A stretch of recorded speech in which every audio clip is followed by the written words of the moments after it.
ಅದು ಅಂತಿಮ ಎಲ್ಲಿತ್ತು, ಈಗ ಅದು ಮತ್ತೆ ಯಾತಕ್ಕೆ ಪ್ರಾರಂಭ ಆಯ್ತಿದು, ಇದು ನೂರಾರು ಬಾರಿ ಜನತೆ ಮುಂದೆ ಹೇಳಿದ್ದೀನಿ.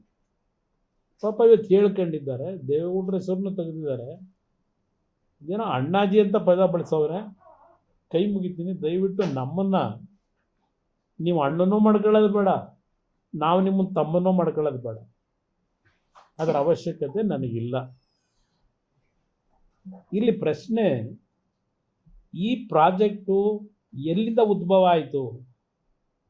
2006 ಹೌದು, ನಾನು ಮುಖ್ಯಮಂತ್ರಿ ಆದೆ. 2006ರಲ್ಲಿ ಮುಖ್ಯಮಂತ್ರಿ ಆದಾಗ ಅದೇನೋ ಎಂ ಬಿ ಪಾಟೀಲ್ ಬೇರೆ ತೋರಿಸ್ತಾ ಇದ್ರು. ಎಂ ಬಿ ಪಾಟೀಲ್ರು ಏನು ನಮ್ಮ ರಾಜ್ಯದಲ್ಲಿ ಇಂಡಸ್ಟ್ರಿ ಮಿನಿಸ್ಟರ್ ಆಗಿ ಏನು ಪಾಪ ಅತ್ಯಂತ ಪಾರದರ್ಶಕವಾಗಿ ಇಂಡಸ್ಟ್ರಿ ಮಿನಿಸ್ಟರ್ ಆಗಿ ಲ್ಯಾಂಡನ್ನು ಅಲಾಟ್ ಮಾಡೋದಕ್ಕೆ ಯಾರನ್ನ ನೇಮಕ ಮಾಡ್ಕೊಂಡವ್ರೆ? ನಾನು ಕಾಣದೇ ಇರೋದ?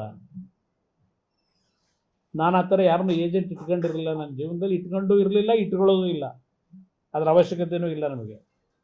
ಈ ಪ್ರಾಜೆಕ್ಟ್ ಶುರು ಮಾಡಿದಾಗ ಬೆಂಗಳೂರು ನಗರದಲ್ಲಿ ಇದ್ದಂಥ ಒಂದು ಒತ್ತಡಗಳು, ಪಾಪ ಹೇಳಿದ್ದಾರೆ, ಕೃಷ್ಣ ಅವರ ಹೆಸರು, ವೀರಪ್ಪ ಮೊಯ್ಲಿ ಹೆಸರು, ಇವರೇ ಅದಿಂಥದ್ದು ಏರ್ಪೋರ್ಟ್ ಇಂದು ಭೂಮಿ ಅಕ್ವೈರ್ ಮಾಡಿ ದುಡ್ಡು ಕೊಟ್ರಂತ 6 ಲಕ್ಷ ಜನ ಹೇಳ್ಕೊಂಡಿದ್ದಾರೆ. ಪಾಪ ಹಳೆದನ್ನೆಲ್ಲ ನೆನೆಸ್ಕೊಂಡಿದ್ದಾರೆ. ಶಿವಕುಮಾರ್ ಅವರೇ, ನೀವು ಅವತ್ತೇನು ಮಂತ್ರಿ ಆಗಿದ್ರಿ, ಆಗಿನ ಸರ್ಕಾರಗಳು ಮಾಡಿದಂಥ ಬೆಂಗಳೂರು ನಗರದ ಮೇಲೆ ಬಲಾತ್ಕಾರ ಏನು ಮಾಡಿದ್ರಿ? ಆ ಭೂಮಿಗಳ ಮೇಲೆ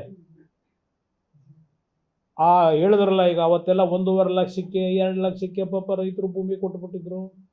ಇವತ್ತವೆಲ್ಲ 50 ಕೋಟಿ ಬೆಲೆ ಆಗಿದೆ. ಇದೆಲ್ಲ ಹೇಳ್ಕೊಂಡು ಹೋಗಿದ್ದೀರಪ್ಪ. 50 ಕೋಟಿ ಬೆಲೆ ಆಗಿದೆ, ಇಲ್ಲ ಅಂತ ನಾನು ಹೇಳಲ್ಲ. ಅವತ್ತು 1.5 ಲಕ್ಷಕ್ಕೆ ನೀವು ಅಕ್ವೈರ್ ಮಾಡಿದ್ರು, 2 ಲಕ್ಷಕ್ಕೆ ಅಕ್ವೈರ್ ಮಾಡಿದ್ರು. ನಮ್ಮ ಹತ್ರ ರೈತರು ಯಾರೋ ಬಂದು ಈ ಥರ ಆಗಿದೆ, ನಮ್ಮನ್ನು ಇವತ್ತು ಭೂಮಿ ಉಳಿಸೋದಕ್ಕೆ ಬಂದು ಹೋರಾಟ ಮಾಡಿ ಅಂತ ನಮ್ಮನ್ನೇನು ರೈತರು ಅವತ್ತೇನು ಕರೆದಿರಲಿಲ್ಲ. ಆ ಒಂದು ಯೋಜನೆಗಳು ತಂದಲ್ಲಪ್ಪ. ಬೆಂಗಳೂರು ನಗರ ಮುಂದಿನ 50 ವರ್ಷ, ಈಗ ಹೇಳ್ತಾ ಇದ್ದಾರಲ್ಲ, ಏನೋ ಬೆಂಗಳೂರು ನಗರ ಬ್ರ್ಯಾಂಡ್ ಮಾಡ್ತೀನಿ, ಅದೇನೋ ಹೇಳ್ಕೊಂಡವ್ರಲ್ಲ ಎಲ್ಲ, ಈಗ ಬ್ರ್ಯಾಂಡ್ ಬೆಂಗಳೂರು ಮಾಡ್ತೀವಿ, ಅದೇನೋ ಬೆಂಗಳೂರು ಇದು ವಿಶ್ವಕ್ಕೆ ಮಾದರಿ ಮಾಡ್ತೀವಿ ಅಂತ ಹೇಳ್ತಾ ಇದ್ದೀರಲ್ಲಪ್ಪ. ಈಗ ಅವತ್ತು ಮಾಡಿದ್ರಲ್ಲ, ಸಿಂಗಾಪುರ